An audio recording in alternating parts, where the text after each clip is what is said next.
What's up agents, Patrick Wolf here. Welcome to another Division 2 video. Today's video is just going to be a guide on how to prepare for TU7/Gear 2.0.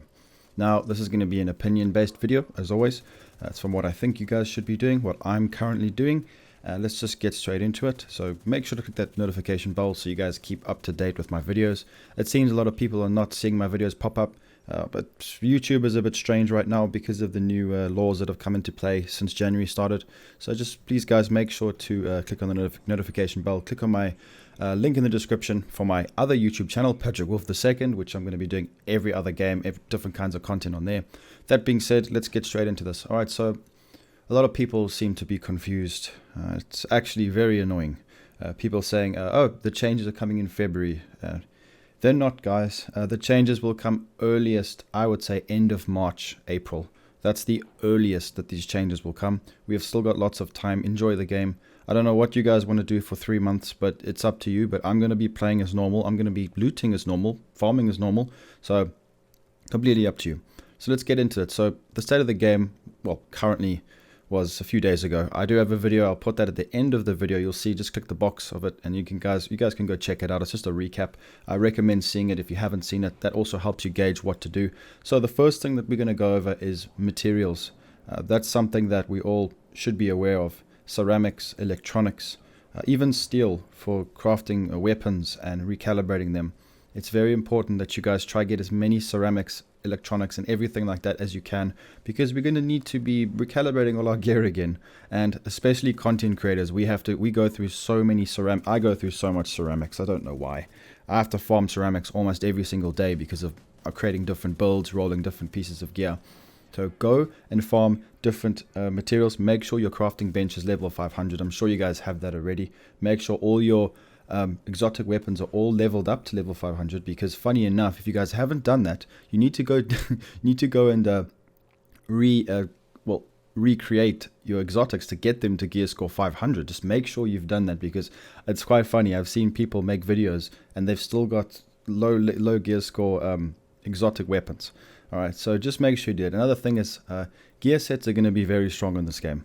Hardwired and any gear set like that is what we were showcased in the state of the game. Make sure you guys go and you farm all of the materials, all the components to create these gear sets. So what you do is you go to the crafting bench, go to each piece. It'll tell you how to get the blueprint. Like for example, Lincoln Memorial will give you the G component, for example. Not exactly, but you guys know what I mean. At the end when you kill the final boss, get as many of those as you can. Also the ones with talents, because we all know that the talents are only going to be rolling on the chest piece and the backpack. So mainly keep those, but we're going to get into that in a second. So the next thing is, if you guys find pieces of gear in the open world, try and keep the ones that have numerical values. I wouldn't keep the high percentage based. Always keep them in your stash, but just keep in mind that a lot of the percentage based armor rolls are going to be removed. So we need to try get numerical based values, and make sure that the gear score is 500 as well, because it's going to scale when Gear 2.0 comes out. So keep that in mind, guys. All named gear and exotic, whether that be exotic pieces, gear pieces like the gunslinger holster, the guns, the eagle bearer, any kind of named, well, gear pieces as well. So if you get the pyromaniac, or you get the perfect wicked, or you guys know all of the named gear pieces, it's very important to get these because they're going to be buffed. So basically what they've said is, for example, a perfect entrench, whatever it's called, on your knee pads. You might get it and you're like, well, it's going to be nerfed, it's going to be changed. But named items are getting overcharged buffs. So like god rolls, you get god rolls. These are going to be above god rolls. So the attribute values are going to be significantly higher than the max. So that's why it's absolutely important to get every single named piece, even if it's the the holster that we always get. It's a bit annoying, but yeah, perfect, percussive, whatever, all of those things. You guys need to try and get them as quick as possible. Perfect spotter is a really good one as well. Every single one, get it, because the attributes are going to be way higher than normal, and it's very important. Also, exotic weapons are going to get reworked. So if you guys don't know, you can get exotic weapons in every part of the game right now. Just be farming for them.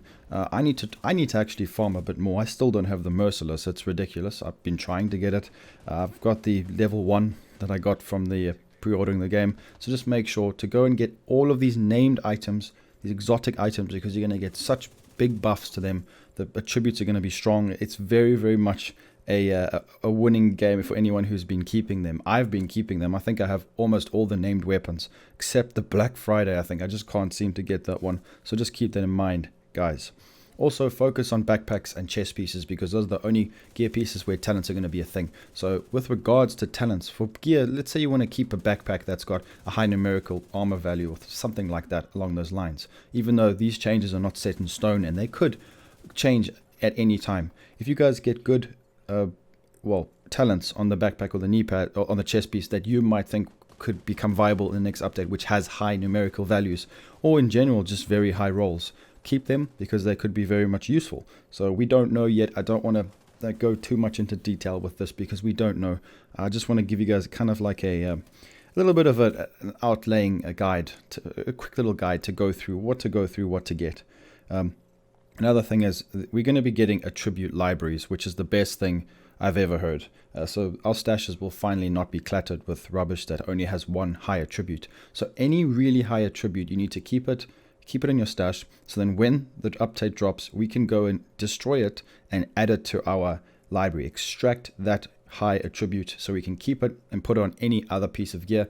There we go. That's why we have farmed our ceramics and electronics, so we can recalibrate those things and add that extracted talent to that new piece that we've currently obtained, whether it be when the new gear score cap comes out. So if you guys know what I mean, just go for that. Another thing is Wyvernware and Murakami. You want every piece of that set if you guys like skill builds, because those are skill build orientated.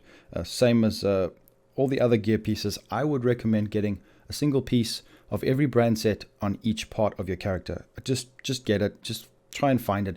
It's not really that necessary. I'm sure you guys, we've got lots of time. So just try and manage your stash and go through everything and say, I've got a Murakami piece on every 6 pieces of it. Even though not the best pieces, I've got it and I'm ready for the update. Okay. So the next thing is going to be hardcore players. I've been playing a lot of hardcore mode. I love hardcore mode. I recommend you guys do it. I'm going to be putting more videos on that very soon. Badger Tough is very good in hardcore mode right now, and it seems like it's going to become even stronger. So Badger Tough, on your hardcore characters, this is what I would do if you guys like playing hardcore mode. Go into the Dark Zone with your main character that is not the hardcore character and farm in the Dark Zone for Badger Tough. And then when you put it in your extracted items on your main character, don't touch them. Go to your hardcore character and move them into your hardcore character stash. That is the way I've been doing my farming, and I'm sure you guys know that. If you didn't, do that. And then just stack the best Badger Tough pieces on that character, because it's going to be really strong. I would recommend something like Hardwired and Badger Tough combination, but we're going to go over that when the update drops, obviously. That would be something that would be very strong. So I would recommend doing that for all you guys who really enjoy the hardcore mode, as I know I do as well. So skills and skill mods are something that are not really, there's a lot of changes coming. So we all know that skill tiers are going to replace skill power. So I don't really know what they're going to do, how it's going to change our pieces and builds. I can't really say. But what I would say is any kind of mod with burn damage, shield health, because shields are going to be so strong in this next update.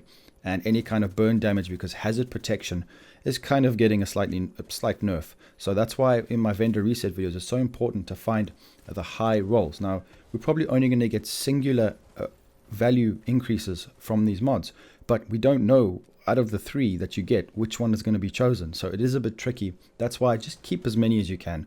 That's all we can do. Have another character, put them all in there, and just hopefully that we can find the right mods, and when the update drops, you guys have prepared enough and you end up having the right stuff. But at the end of the day, we're going to have to farm again, guys. We're going to have to farm. We're going to have to get all these things again for the high gear score. So yeah, I just wanted to kind of give everyone a quick heads up on how to prepare for it and how to get ready, because there are a few things you can do. For me, like I said, content creator, I need to get all my materials. I'm going to farm all the hardwired pieces. I just want to get all the best gear for now and just keep everything high rolls, because I cannot wait to extract attributes into my library. I think that's going to be so much fun. I want to try and do it all. So it just excites me. Remember, guys, the update is only going to be coming in a few months, so it's just it seems like a lot of people are putting these guides out now, so I thought I might as well do it now, even though I think it's a bit early to be doing this. But whatever, if I need to update this video, I'll update it.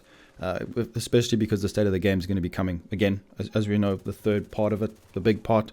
So it's going to be interesting. But anyways, guys, make sure to leave a like, subscribe to this channel for more Division 2 content, and I'll be seeing you agents in the next video.